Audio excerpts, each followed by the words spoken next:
Sécure, épisode technique. Je suis accompagné d'Arnaud. Est-ce que tu peux te présenter? Bonjour, alors moi je suis Arnaud Pilon, je suis le responsable des activités de réponse aux incidents chez Synactive, qui traite tout type d'incidents et dont les incidents dans le cloud. Oui, c'est le sujet d'aujourd'hui, c'est qu'on va aborder comment on va gérer un incident dans le cloud, parce que ça a des particularités, ça a des choses similaires aussi, mais c'est important de maîtriser ces éléments-là, les particularités, tout ce que ça va. Fait que je vais te laisser commencer à définir qu'est-ce que c'est un peu, puis d'expliquer qu'est-ce qu'un incident cloud et qu'est-ce que ça le distingue d'ailleurs d'un incident classique. Alors le cloud, alors moi de mémoire, hein, ça fait 20 ans que je suis dans l'infosec, je me souviens des schémas Visio où il y avait toujours un nuage qui était représenté en haut à gauche de ces schémas où on mettait les serveurs. Je sais pas si ça vient de là, mais en tout cas c'est toujours un peu l'image que j'ai, c'est pour les DSI, c'est je mets les services, je mets les serveurs un petit peu là-bas. Et force est de constater que ça c'est aujourd'hui en 2024, ça a beaucoup changé. Et le cloud aujourd'hui souvent c'est des hébergeurs qui ont des data centers un peu partout dans le monde, qui est d'ailleurs quelque chose qui est difficilement abordable pour une PME ou une grande entreprise. Hein, donc c'est aussi un intérêt de ces providers de cloud. Ils fournissent des services, beaucoup de services. Et d'ailleurs c'est toujours, moi je suis de loin hein, à chaque fois les grandes conférences AWS ou Microsoft, et à chaque fois c'est des nouveaux services, et à chaque fois avec ma casquette d'analyste je me dis oh là là, ça va être encore des nouveaux noms à prendre, peut-être réinventer, peut-être remarketer, mais c'est très il y a beaucoup d'innovations, en tout cas beaucoup de choses qui sortent, et c'est ce qui permet aussi d'avoir un peu cet effet, je pense, pour les administrateurs ou les développeurs, de magasins géants où ils peuvent piocher dans tout un tas de services. C'est des services qui sont souvent résilients, qu'on fait ce que je disais à l'instant, hein, c'est-à-dire qu'ils ont pu choisir de mettre les données un peu partout dans le monde, ce qui est certainement pas sans poser de difficultés par le service juridique. Et c'est des services aussi qui ont la bonne idée de s'adapter un petit peu à la demande, c'est-à-dire d'être scalable. Si j'ai des pics, ce qui est possible de faire, hein, c'est d'augmenter les ressources en compute, en storage, par rapport à des demandes. Et ça, c'est vrai que c'est si on veut le refaire chez soi, même si aujourd'hui, paradoxalement, il y a des choses en open source qui viennent du monde du cloud qui permettent de le faire, ça reste difficile. Et puis il y a ce côté mise à disposition aussi. Tout est là, il suffit de cliquer. Une carte bleue, un compte bancaire, et puis on fait un petit peu ce qu'on veut dans le cloud, voire même des services qui sont à la pointe. Hein. On parle beaucoup d'intelligence artificielle. C'est vrai que pour un développeur, développer dans un environnement où il a juste des API à portée de main pour faire de la transcription, de la reconnaissance d'image ou que sais-je, ça doit être extrêmement pratique. Et c'est ce qui fait, je pense, le succès. Le business model, c'est de la location. Donc généralement, on loue de l'espace de stockage, on loue des machines virtuelles sur une durée donnée avec des capacités qu'on peut aussi, encore une fois, ajuster. Tous ces modèles-là sont un peu similaires. Moi, de ma fenêtre, c'est essentiellement AWS, Microsoft aussi qui pousse un petit peu les choses. Et puis après, globalement, on arrive quand même à une situation où tous les grands providers de cloud offrent à peu près les mêmes services. Et en revanche, ce qu'ils aiment bien faire, c'est changer et avoir leur terminologie. Et ça, c'est une vraie difficulté. Alors, on n'est pas du tout sur un aspect technique, mais savoir ce qui est une permission dans l'un, une action dans l'autre, une autorisation sur Azure, ça c'est quand même un frein, surtout si parfois on tombe sur un provider de cloud assez peu souvent rencontré. On est obligé d'assimiler assez rapidement ce glossaire. Et éventuellement, on en reparlera après aussi, le licensing qui peut être qui peut demander d'avoir fait des études supérieures des fois pour bien comprendre exactement ce qu'a acheté le client. C'est une plaie là, de juste la différence de vocabulaire entre les différents fournisseurs de cloud, ça n'a juste aucun sens. Et ça aide personne, mais tu le mentionnais, puis quand on va arriver dans un incident, c'est d'autant plus problématique. Il faut agir rapidement. Et s'il faut réapprendre une terminologie qu'on ne connaît pas pour des choses qui sont similaires, mais pas tout à fait pareilles non plus en plus, parce qu'il y a des nuances. La gestion des identités chez AWS et Azure est excessivement différente sur comment on va déployer. Et il y a nécessairement des incidences sur des potentiels incidents, puisque à ce moment-là, une mauvaise assignation de privilèges peut ouvrir la porte à des problèmes beaucoup plus grands. Ça peut être une source d'erreur, c'est vrai. Et puis, il y a un dernier point, moi, je trouve qui est important à avoir en tête, c'est que généralement, les providers de cloud fournissent l'infrastructure, ils garantissent que que ça fonctionne en termes de sûreté de fonctionnement, c'est qu'il y a de la redondance électrique, etc., de la ventilation, mais également en termes de sécurité, c'est-à-dire que l'administration de tout ce socle qui normalement est relativement transparent pour les utilisateurs et même les administrateurs fonctionne dans des conditions de sécurité. Ça, c'est important parce que c'est un postulat qu'on a depuis des années quand on manipule ces opérations, ces systèmes-là, pardon. Mais on pourrait imaginer, on verra dans quelques années si finalement ce postulat il était optimiste, il était naïf, parce que je suppose, alors des fois dans la presse on a quelques remontées, mais ce sont aussi des sociétés qui sont attaquées en permanence. Moi, je pense que globalement, Microsoft a une grande partie des boîtes aux lettres. Et si on met Microsoft, Google, voilà, comme cible, c'est certain que en termes de captation de données, d'échange de correspondance, ça doit être extrêmement intéressant pour tout type d'attaquant. Donc, on suppose généralement que ce sont des systèmes qui fonctionnent, qui sont sûrs. En revanche, à charge à charge du client de configurer ces systèmes pour qu'ils soient adaptés aux objectifs de sécurité qui s'est fixé. C'est le cas notamment des journaux, c'est le cas des mots de passe, l'authentification, enfin tous ces points-là. Oui, c'est le modèle de responsabilité partagée, justement, où le fournisseur n'a pas l'entière responsabilité, même si on utilise ses services. Il y a des tableaux qui décrivent bien cette distinction-là de responsabilité. Et parfois, les clients oublient ce degré de responsabilité-là ou qu'est-ce qui leur incombe. Et généralement, c'est ce qui va mener à des incidents dans leur périmètre cloud à ce moment-là. Ah, et je pense qu'il y a cette idée de croire que j'achète un service et tout est livré clé en main. Alors c'est partiellement vrai, parce que pour ceux qui l'ont déjà fait, configurer un serveur de messagerie, etc., Exchange, c'est extrêmement compliqué. Donc l'interface Exchange Online, Microsoft, ça arrive clé en main. Mais derrière, il y a quand même toute une étape de sécurisation et ne serait-ce que mise en conformité par rapport à une réglementation auquel on serait rattaché ou des exigences qu'on se serait fixé sur site, on-prem, mais qui du coup serait moindre dans le cloud. Donc ça, c'est vraiment un point important et bien souvent, c'est quand c'est trop tard qu'on se rend compte qu'on aurait dû faire ces étapes-là. Je voulais revenir aussi sur les différents types de cloud. C'est vrai que initialement, c'est la virtualisation qui a fait que on a eu beaucoup de providers, d'ailleurs d'hébergeurs qui fournissaient de l'infrastructure as a service, que ce soit des routeurs virtuels, des firewalls virtuels, des machines virtuelles. Ça s'est étendu d'ailleurs, donc ça je pense que c'est le service qui est le plus connu, le plus utilisé par les administrateurs. Les utilisateurs, eux, connaissent surtout le SaaS, donc le service à la demande, la messagerie, le SharePoint, le Google Slide. J'essaye de varier les fournisseurs, même si on tombe toujours un peu sur les mêmes. Mais globalement, on va avoir des applicatifs qui sont dans le cloud, alors finalement qui pourraient être des front-end web classiques, mais du fait qu'ils soient hébergés chez ces cloud providers, ils bénéficient potentiellement d'autres choses.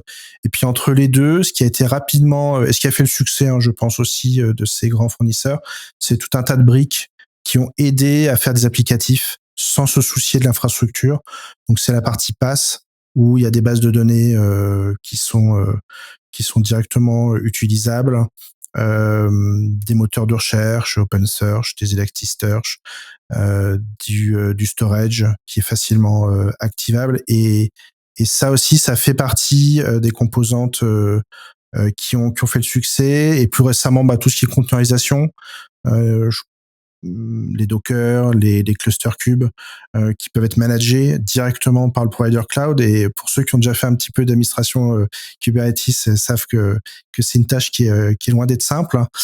Et j'ai l'impression, dans l'aboutissement un peu de tout ça, c'est tous les services à haute valeur ajoutée de machine learning, d'IA et puis de fonctions as a service qu'on rencontre surtout d'ailleurs chez les développeurs plus que chez les administrateurs, et parfois même sans que les administrateurs soient vraiment au courant de tout ce qui est utilisé dans ces boutiques en ligne où on peut avoir tous ces services.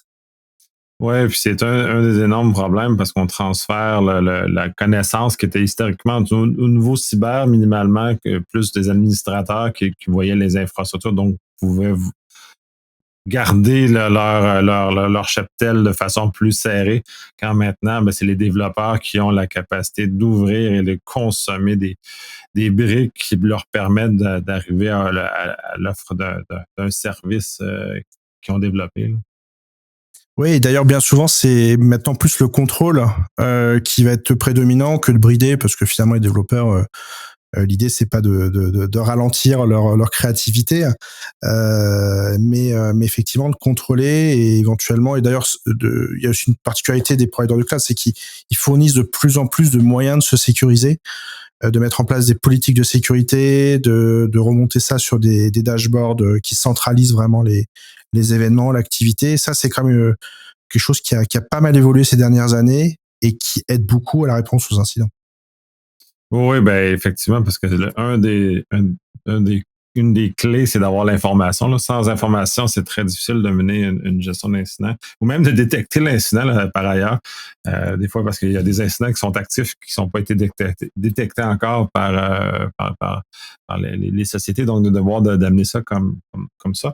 Le cloud amène aussi des éléments différentiels qu'on a par rapport à des incidents qu'on pourrait dire classiques ou dans lesquels on est habitué, comme moi, dans lequel j'ai grandi. Ça l'amène au univers. Qu'est-ce que ça ressemble un peu comme univers d'incidents et donc comment on peut les aborder?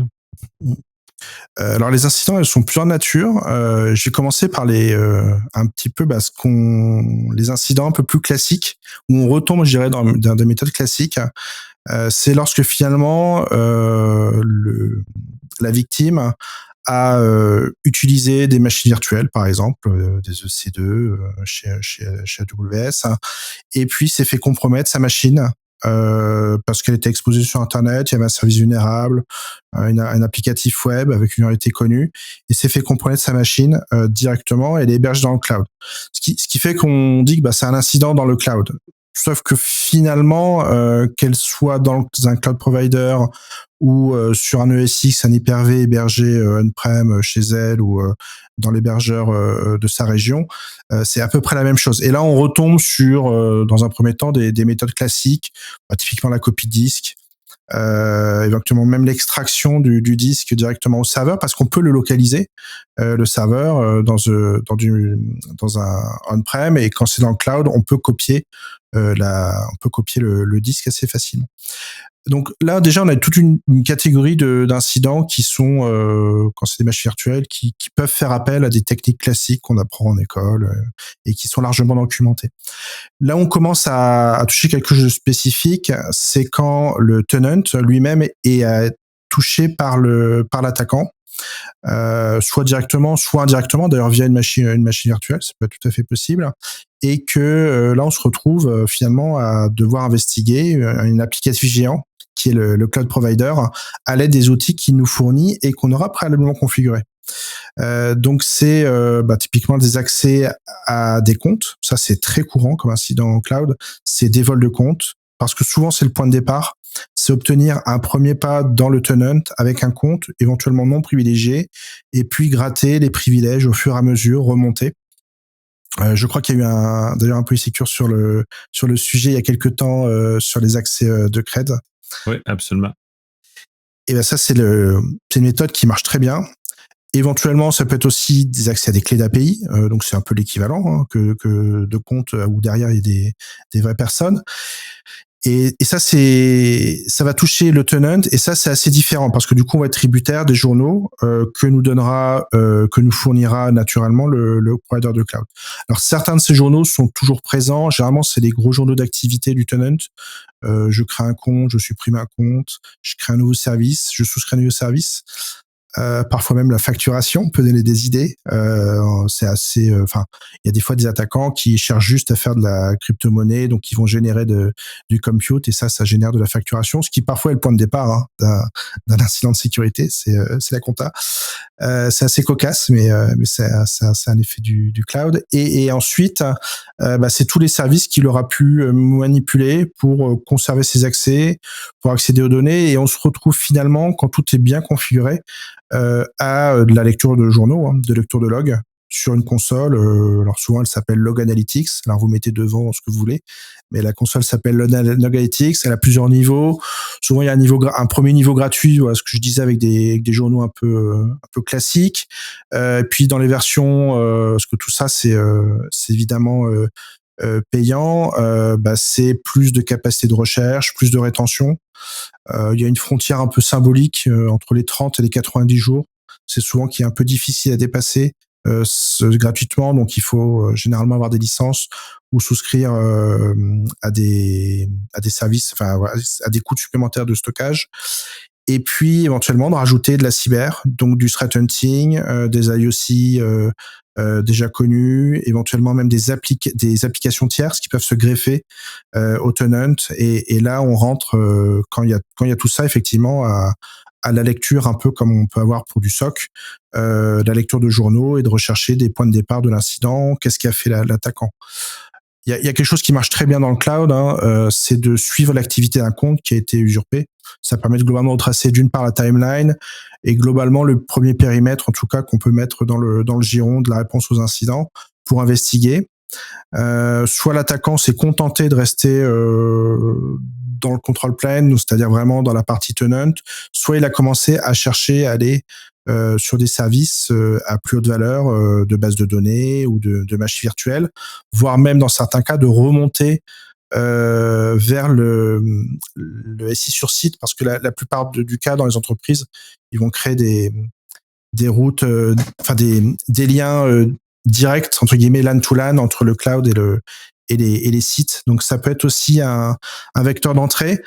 Ce qu'on voit parfois, c'est que il y a des interfaces publiques qui sont mises sur des machines qui autrefois étaient au fin fond du SI et qui n'auraient jamais eu d'interface publique Internet. Et là, elles se retrouvent avec une, voire même parfois plusieurs interfaces publiques, et puis tous les services, comme pas de filtrage, tous les services exposés. Et là, c'est le point de départ d'un incident éventuellement de grande ampleur. Les rançongiciels scannent en permanence ce genre de défauts pour essayer de rentrer sur les systèmes. Donc on a vraiment un nouveau monde quelque part qui est à protéger, qui peut faire partie de l'investigation.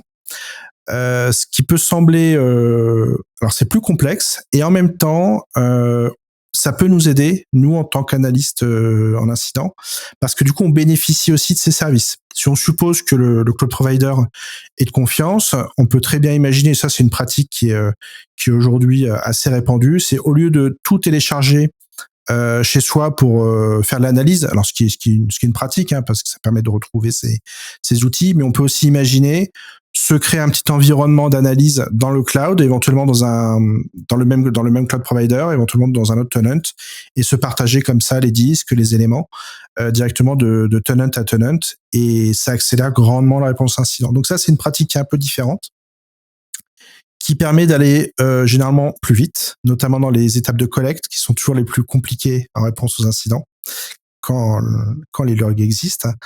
Et il y a un deuxième point, il y a un autre point qui est intéressant, c'est que tout ça, ça peut s'automatiser grâce toute la mécanique que proposent les cloud providers. Tout ce qu'on appelle infrastructure as a code, donc c'est le fait de monter des machines virtuelles comme ça à distance, juste en scriptant quelque part ce que l'on veut faire, ce qui serait très laborieux à faire potentiellement sur un site classique. Oui, absolument, puis c'est un des avantages d'ailleurs. Fait que c'est bien aussi, ça serve en réponse en incident, se faire ce genre de choses-là. C'est bien que tu spécifié dans un autre tenant à côté parce que sinon, si on s'en fait l'analyse dans le tenant dans lequel qui est déjà, en tout cas, présumé compromis, on peut avoir, Ouais, ça peut avoir un problème. d'ailleurs, souvent la première étape, enfin, quand on a un incident sur une VM, ce qu'on cherche à savoir, c'est est-ce que ça atteint le cloud? Et quand on a un incident dans le tenant, dans le cloud, on cherche à savoir si ça atteint les VM. Souvent, c'est un peu la logique. Et la réponse, souvent, c'est de faire un petit hunting, un petit cyber threat hunting pour savoir est-ce que, voilà, je pose tout un peu à plat. Est-ce qu'avec mes premières règles de détection, les premiers éléments que j'ai, est-ce que l'attaquant s'est cantonné à cette VM? Est-ce qu'il s'est cantonné à cette région? Parce que aussi, il faut raisonner par région. Généralement, on peut être complètement, comment dire, on peut être braqué sur une région particulière d'un cloud provider et oublier qu'il y a d'autres régions qui peuvent être concernées par l'incident. Ça, c'est vraiment un point de vigilance hein, sur les incidents de sécurité et d'ailleurs potentiellement tomber sur des contraintes un petit peu différentes parce qu'on va tomber sur d'autres entités qui ont des contraintes même légales un peu différentes ou qui ont leur prestataire. Donc ça peut vite être complexe quand même ces incidents cloud sur des entités qui sont un peu qui se sont répandus sur beaucoup de data centers.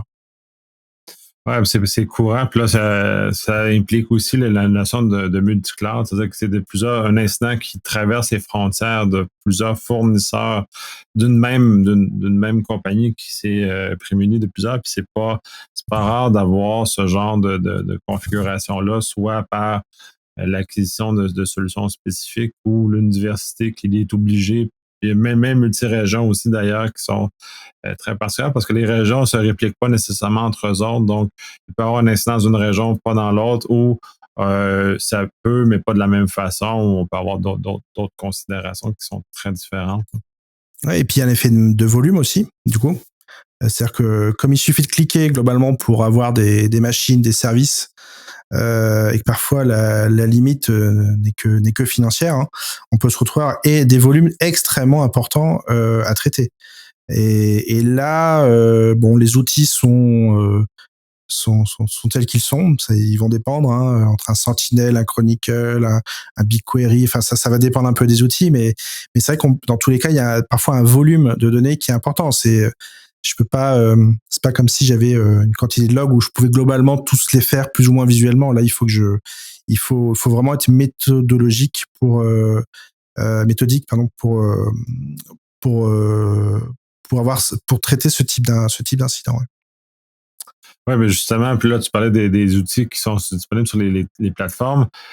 Ceux-ci ont des coûts aussi, fait qu'il faut faire aussi un peu attention quand on va faire de la réponse parce que c'est ça qui est un peu non habituel. Donc, quand on est plus sur site, on va juste traiter, puis il n'y a pas de coût de traiter l'incident. Là, il va y avoir des coûts associés, donc de faire attention aussi, les requêtes qui pourraient être faites pourraient devenir euh, de représenter beaucoup d'argent en termes de fonctionnement. Ah ben, ne serait-ce que sortir les données du cloud, ça peut représenter un coût. Si on veut, alors moi, il y a un type d'incident qui est assez classique, hein, c'est les incidents sur les boîtes aux lettres. On pourra en reparler, mais c'est les incidents sur les boîtes aux lettres Microsoft. Bien souvent, les personnes ne sachant pas trop, ou ce sont des petites structures, des PME, vont prendre les licences les plus basiques, se retrouvent avec très peu de journaux. Et alors, je sais pas s'il y a un lien de cause à effet, mais en tout cas, la conséquence, c'est moi, j'ai toujours vu des augmentations de niveau de licence à la suite d'incidents, parce qu'il y avait une incompréhension de ce que ça apportait en termes de sécurité. Et là, s'est rendu compte de l'importance, ne serait-ce que les durées de rétention, par exemple, ou la verbosité des journaux. Ouais, ben, le cas de M305. Puis là, ça, c'est un univers en soi, cet univers bureautique-là, doit Google ou Microsoft, dans lequel justement en tout cas, moi, ce que j'ai vu principalement, la porte d'entrée s'exécute là. Les attaquants, en tout cas de ce que j'ai vu jusqu'à présent, ne sont pas nécessairement toujours très professionnels. On a plus tendance à avoir du hit and run. Là. C'est des gens qui arrivent, ils détruisent tout, puis ils disparaissent aussi vite qu'ils sont arrivés parce qu'ils ont exécuté ce qu'il y avait à faire. mais l'importance des journaux, puis c'est très particulier les journaux M365 et Google Workspace, si on descend des journaux plus classiques, si on veut, ceux des environnements d'infrastructures as a code qui se rapprochent un peu plus de ce qu'on est habitué de voir comme type de journaux. Ouais, oui, les journaux sont vraiment de nature différente. Il y a des journaux réseau, par exemple, qui sont, alors qui sont par défaut pas activés, mais qui sont intéressants pour la partie IAS.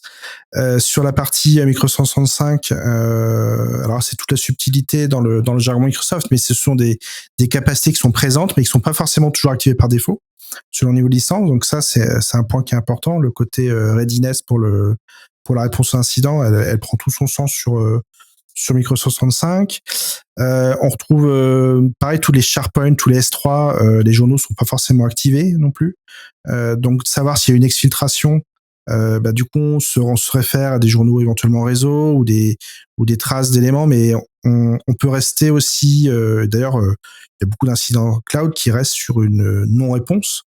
On sait qu'il y a eu un incident, mais que ce soit la rétention ou la valabilité des journaux empêche d'aller plus loin.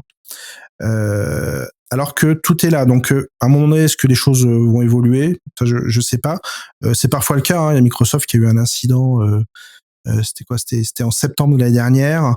À partir de clés qui avaient été volées. Alors, on sait pas trop comment. Peut-être avec un poste d'un employé et qui du coup avait été utilisé. Donc là, on sait quelque part une partie des secrets de Microsoft qui avait été dérobés pour attaquer des boîtes aux lettres, et ça a généré une augmentation de la verbosité des journaux par défaut chez Microsoft. Ou le MFA. Le MFA, c'est un bon exemple. La plupart des attaques se font par des logins mots de passe, parce que le mot de passe, c'est le même que le site de cuisine qui s'est fait compromettre.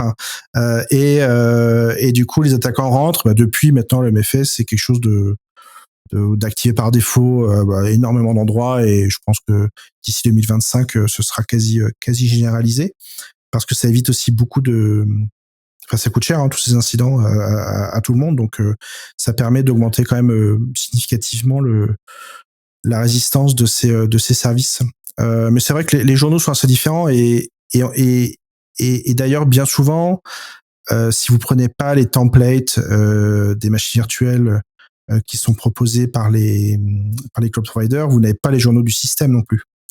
Vous devez vous reposer soit sur un EDR supplémentaire, donc c'est des coûts supplémentaires, soit vous imaginez que c'est le cas, mais en fait vous n'avez pas de journaux, et ça aussi parfois on s'en rend compte beaucoup trop tard quand la machine est détruite ou que les preuves sont effacées. Ça c'est un point qui est important et qui n'empêche pas toutes les démarches qu'on peut avoir à côté de SIEM. D'ailleurs, là, beaucoup de SIEM ont une version cloud pour justement bénéficier de capacités autres, de pas mettre tous les œufs dans le panier, si vous voulez, de pas avoir tout du Microsoft ou tout du Chronicle, et éventuellement d'avoir d'autres composants de sécurité. Ça peut être une stratégie, ça fait partie des réflexions des uns et des autres à avoir, mais ça permet aussi parfois d'avoir des journaux ailleurs et qualifiés par d'autres qui peuvent répondre à nos besoins aussi. Oui, tout à fait. Puis c'est bien que tu mentionnes le point des templates standards des clouders, parce que ils ont leur agent qui installe dedans et qui amène une gestion supplémentaire des avantages, comme tu mentionnes, qui, si on va faire ça de façon autonome, ben, on ne bénéficiera pas de ces capacités-là qui nous sont données par les choses. Et effectivement, l'analyse des journaux a beaucoup changé avec l'arrivée du cloud.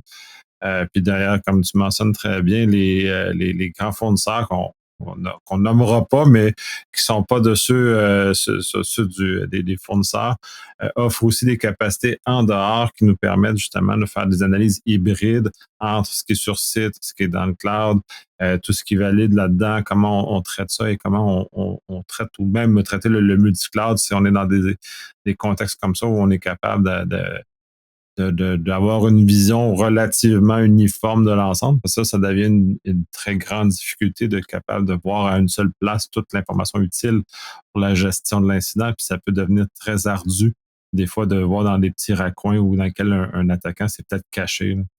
Oui, on parle de Micro-65, il y a aussi toutes les applications qui peuvent se rattacher externes. Alors ça, il y a celles qui sont décidées par les administrateurs, mais il y a celles qui sont décidées par les utilisateurs eux-mêmes, qui peuvent être très créatifs dans les applications qu'ils veulent mettre sur leur, avec des droits parfois un peu farfelus.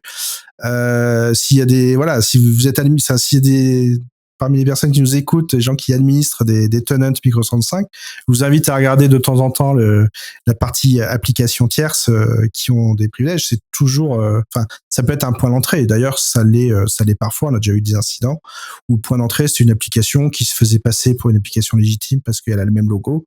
Et l'utilisateur n'a pas fait attention, a cliqué, il s'est fait dérober. Enfin, l'attaquant a eu un accès à sa boîte aux lettres. Donc ça complexifie aussi beaucoup la tâche pour l'administrateur qui est déjà lui en plus en train, on l'a dit, d'essayer de comprendre le vocabulaire, de rattraper tous les nouveaux services qui lui tombent dessus. On a parlé de multi-cloud aussi, ça c'est intéressant, c'est-à-dire qu'il y a des relations de confiance aussi qui sont pas toujours très claires, enfin pas très claires, c'est-à-dire qui peuvent être décidées sans que ce soit bien compris les implications que ça peut avoir. D'un côté du GitHub, de l'Azure, en tant que d'annuaire, un AWS pour l'hébergement. Donc on se retrouve avec plein de parties qui ont tout un peu leur spécificité. Et là, ça peut devenir assez titanesque à sécuriser. Et au niveau de l'incident, de remonter le fil. On peut être sur des incidents de grande ampleur au sens en volume, pas forcément en complexité, parce que généralement ça peut être des incidents qui sont très simples. L'attaquant, lui, il est parfois un peu fainéant, donc il utilise juste les permissions, les privilèges qu'il a, il rebondit jusqu'à trouver ce qui a de l'intérêt pour lui. Mais essayer de remonter tout ça, de faire la chronologie de tout ça, c'est un sacré boulot et ça demande aussi l'outillage du côté du CERT. Ouais, puis tu as tout à fait raison. La fainéantise elle est quand même assez présente dans les choses. Quand je parlais de hit and run, c'est un exemple où ils ont acheté des accès dans un système, puis l'autre est arrivé, puis il a juste fait très rapidement, ce qui a fait que c'était un incident de très faible complexité, qui était très facile à mettre en œuvre, mais il a fallu s'assurer qu'il n'y avait pas euh, validé d'autres choses autour, parce qu'une fois qu'il est rentré, un des problèmes, c'est que les permissions, si on parle du M365, sont quand même assez larges. Et quand on embarque dans dans Azure ou AWS, on peut avoir une certaine difficulté à mettre une permission cohérente et restrictive. Donc, les zones de déflagration deviennent très, très grandes et ça prend pas beaucoup d'efforts pour l'attaquant pour arriver à ses fins. Ouais, quelque chose qui a un peu volé en éclat dans le cloud, même si tout est possible, mais et dont les administrateurs réseau système étaient très à cheval sur un réseau on-prem classique, c'est la segmentation des réseaux, d'essayer de cloisonner. Et en fait, on retrouve rarement ça dans le cloud. Ça nécessite soit de la maturité de la part des administrateurs, soit des formations, soit d'avoir des incidents pour commencer à essayer de reproduire ça, mais au niveau des ACL, au niveau des permissions, au niveau des identités des personnes, parce que c'est comme ça que ça fonctionne et on n'est plus sur des choses quelque part un peu physiques qui segmentent et qui protègent. Quand vous arrivez sur des incidents, on va prendre peut-être des exemples un peu plus concrets. Puis vous avez justement des situations comme ça. Comment vous faites pour récupérer rapidement les journaux, récupérer les éléments comme ça? Comment repérer puis faire le premier tour de roue qui est nécessaire pour connaître l'ampleur potentielle de l'incident? Alors généralement, il y a un point de départ qui peut être plus ou moins précis techniquement, c'est-à-dire qui peut donner une idée de par où l'attaquant est passé. Ça peut être une alerte qui est levée ou un compte qu'on se rend compte qu'il est utilisé alors qu'il ne devrait pas être utilisé ou qui n'a été créé par personne dans l'entreprise. Ça, c'est un point de départ qui est quand même assez fort et qui permet comme ça de remonter en regardant l'activité de ce compte, de voir depuis quand, voir depuis où, glaner des IOC et puis itérativement comme ça faire tourner la roue des FIR et puis essayer de stabiliser un peu une situation, un mode opératoire de l'attaquant. Le plus compliqué, c'est quand il n'y a pas de point de départ. Je prends l'exemple très simple qu'on a eu il n'y a pas longtemps. C'est la base de données, elle est en vente sur Internet. Donc on sait que la base de données, à un moment donné, a été volée. On ne sait pas comment. Elle est hébergée dans le cloud. Et toute la question, c'est comment a fait l'attaquant. Donc on est plus dans une démarche de hunting, c'est d'audit presque, de comprendre c'est quoi les points faibles, par où a pu passer l'attaquant, et en même temps de passer le tamis sur des IOC bien connus, sur des mauvaises pratiques, pour essayer de voir ce qui aurait pu être utilisé. Sachant que ça peut être très vaste, hein. La base de données, potentiellement, elle a été copiée par en pré-prod ou sur un poste de travail, donc il faut aussi faire l'analyse d'un poste de travail. Enfin, en fait, il y a personne qui fait ça. il peut se passer plein de choses. Et d'ailleurs, c'est un point, moi je dis souvent, hein, c'est qu'un incident, c'est pas un audit. On n'est pas là pour juger, on est là pour avancer, trouver des solutions. Donc, ça fait partie des pistes envisagées de se dire, bah voilà, quelqu'un à un moment donné a un peu merdé et comment on peut mieux évaluer les impacts. Et est-ce qu'il n'y a pas d'autres choses aussi qui ont été volées?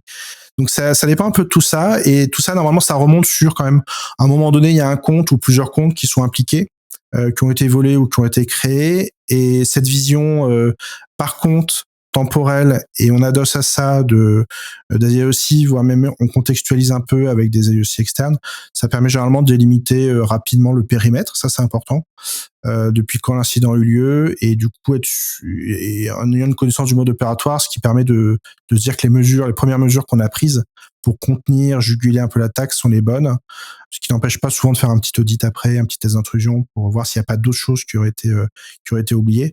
Mais c'est un peu l'idée, ouais. Ouais, ben, ça ressemble un peu plus à du forensic qu'à de la gestion d'incidents dans ces circonstances-là, puisque là, vous êtes plus à la recherche de preuves dans un contexte que vous avez aucune idée de ce qui s'est passé. Bah, la partie gestion incident, elle va plutôt être sur la gestion des priorités aussi, parce qu'il y a des volumes importants. C'est de se focaliser sur le plus probable aussi, sur ce qui nous semble, de par notre expérience, de par le contexte, le plus important à traiter.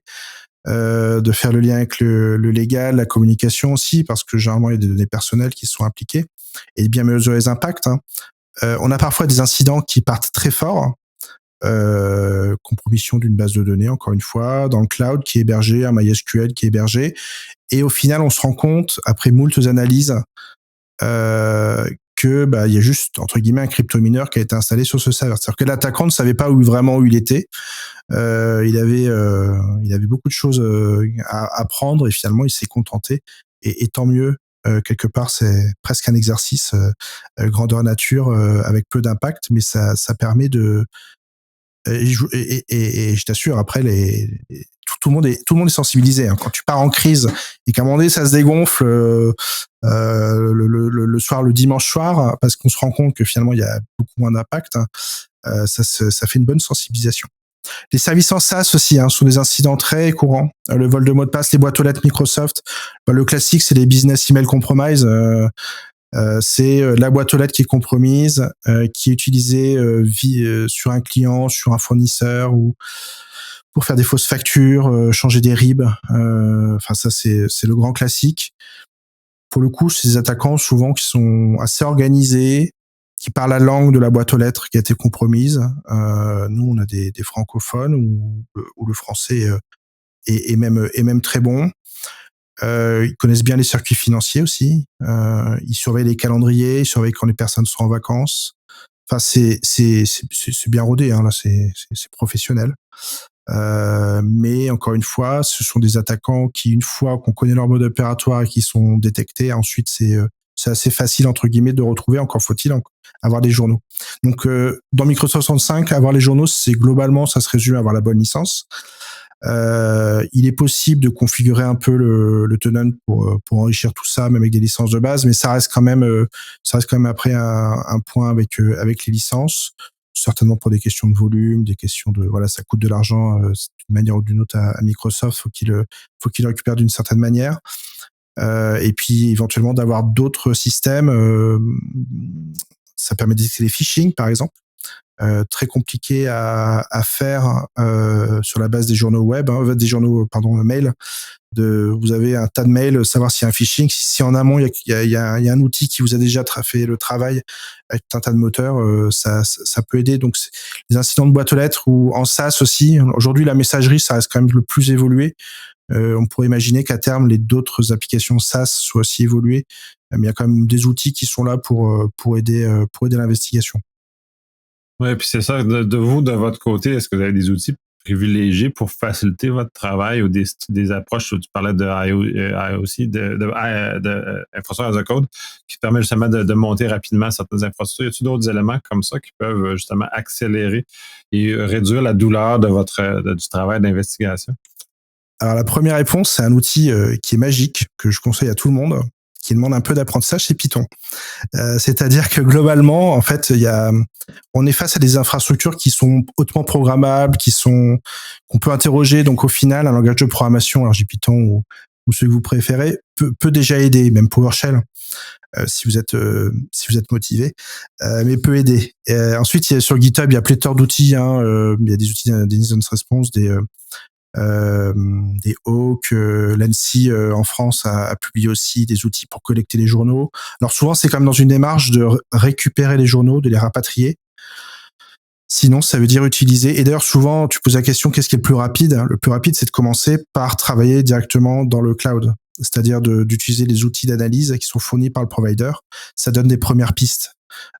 C'est quand même aujourd'hui un compte AWS, Microsoft ou GCP qui est compromis. Généralement, il lève quand même une alerte parce que la personne, elle s'est connectée depuis une localisation qui est pas prévue. Parce que au niveau des horaires, ils vont remonter que c'est une authentification qui est inhabituelle, ou si elle se connecte en parallèle de la personne légitime, ça peut faire ce qu'on appelle des voyages impossibles. Donc la personne se connecte depuis des endroits qui sont géographiquement éloignés. Donc, il y a quand même souvent des alertes, et de commencer par utiliser les outils proposés par le provider de cloud, c'est un moyen d'aller vite. Et ensuite, d'utiliser ces outils supplémentaires qui vont être soit en mode pool, ils vont récupérer des données, et après, on les analyse avec nos outils, des élastiques, Elasticsearch, grep, enfin, ça reste le meilleur outil d'investigation.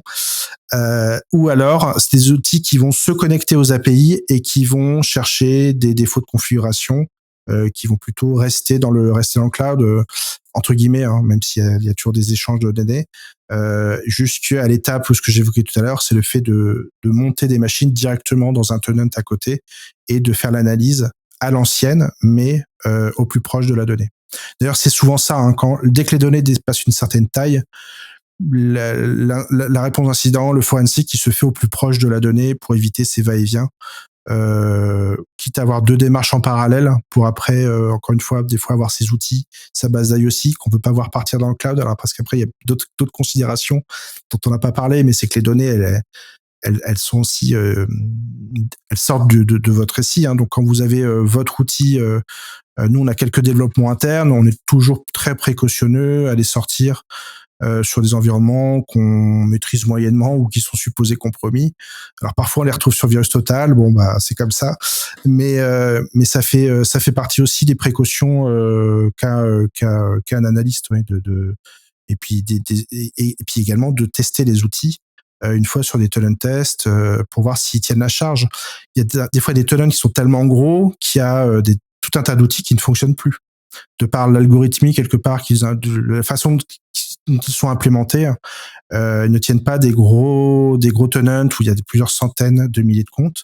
Et donc, dans ces cas-là, on est obligé d'avoir des plans B qui sont de réimplémenter une partie de ces scripts avec un langage de programmation ad hoc.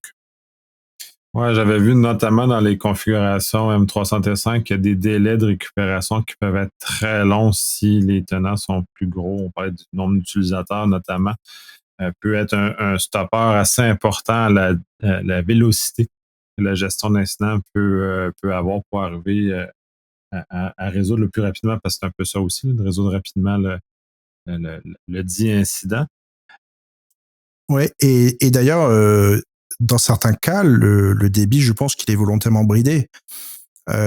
Quand je vous mets au défi de récupérer 90 jours de journaux Microsoft 365 avec l'interface graphique, enfin l'interface web avec des downloads. Déjà, vous êtes limité à un certain nombre d'items, je crois que c'est 10 000 ou 100 000, quelque chose comme ça. Et puis, vous téléchargez en kilo-octets. Alors au début, on peste contre son fournisseur d'accès, et puis on se rend compte que c'est juste que c'est pas le mode opératoire qui est prévu. Faut plutôt passer par Graph ou directement avoir une application rattaché au tenant qui fait le travail. Donc il y a quand même des petites particularités. Il n'y a que l'expérience là qui fait avancer les choses. Et effectivement, là, je te rejoins, ça nécessite d'être rapide en réponse à l'incident. Les premières 24 heures sont déterminantes pour poser des premiers diagnostics et avoir les mesures qui permettent vraiment d'empêcher l'attaquant de revenir, parce que il y a beaucoup de portes d'entrée possibles dans les cloud providers, et parfois réinitialiser le mot de passe, ça suffit pas. Il faut vérifier les permissions, il faut vérifier qu'il n'a pas laissé des portes de rebais, il ne laissait pas créer des comptes, des API. Enfin, ça peut être très très vaste. Oui, puis là, la question connexe à ça, c'est l'expertise que vous devez avoir. C'est pas une personne n'est pas capable de maîtriser l'ensemble de ce que c'est. Vous allez normalement avoir peut-être des équipes qui se spécialisent dans certains secteurs, ou toi, par exemple, tu es capable d'absorber dans ta tête toutes ces diversités-là de ces différents environnements-là. Alors, après ça, c'est ma vision des choses. Hein.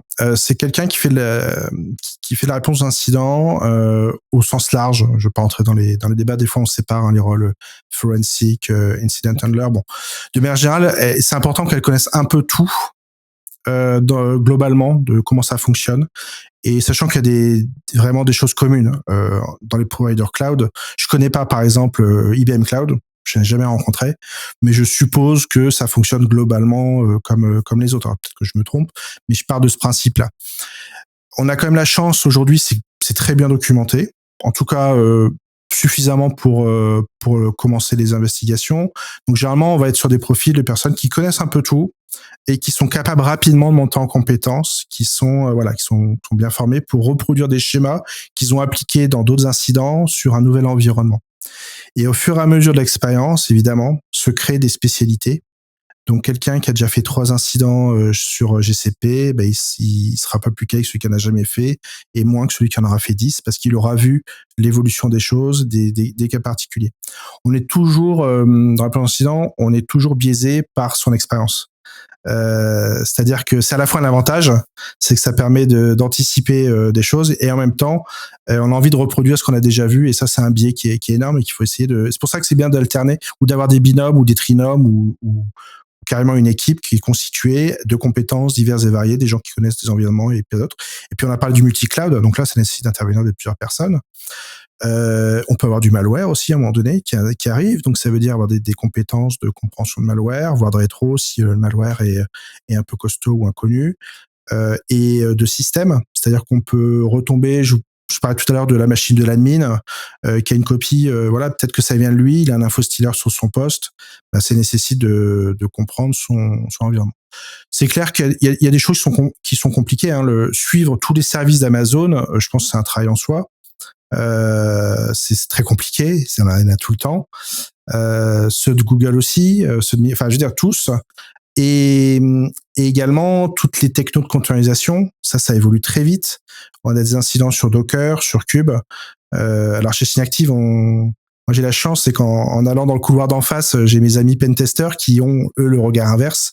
Ils ont la même difficulté, mais du côté de l'attaquant, c'est-à-dire de maîtriser rapidement un environnement pour en connaître ses failles et savoir comment je rentre, hein, soit par des défauts de configuration, des défauts d'implémentation, ou de design carrément du système. Et moi, à l'inverse, ça me permet de me conforter en me disant, tiens, sur cet environnement, toi, tu ferais comment ? Donc de croiser quelque part le regard, et ça, c'est extrêmement important.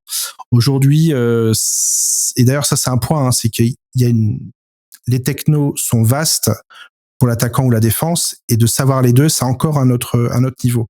C'est pour ça que c'est bien aussi des profils qui ont fait de la défense, qui vont dans l'attaque, ou inversement, pour changer de point de vue, parce que des fois, du côté de la défense, on peut avoir une vision un peu ça peut être un peu réducteur de se dire il a les credentials, c'est bon, il peut faire ce qu'il veut, alors qu'en vrai c'est pas tout à fait ça. Et à l'inverse, des fois on peut surestimer ou sous-estimer la défense en se disant si je fais telle manipulation, ça va se voir tout de suite. Et des fois moi je leur dis mais attendez, aucun SOC ne détecte ce que vous êtes en train de faire. Ou à l'inverse, ça, ce que vous faites là, c'est vraiment une anomalie. C'est les amis ne font jamais ça, ça va être flagué direct. Donc c'est bien de croiser ces points de vue-là, et c'est ce qui fait que quand on est face à une situation inconnue, c'est l'intelligence de l'équipe qui rentre en jeu.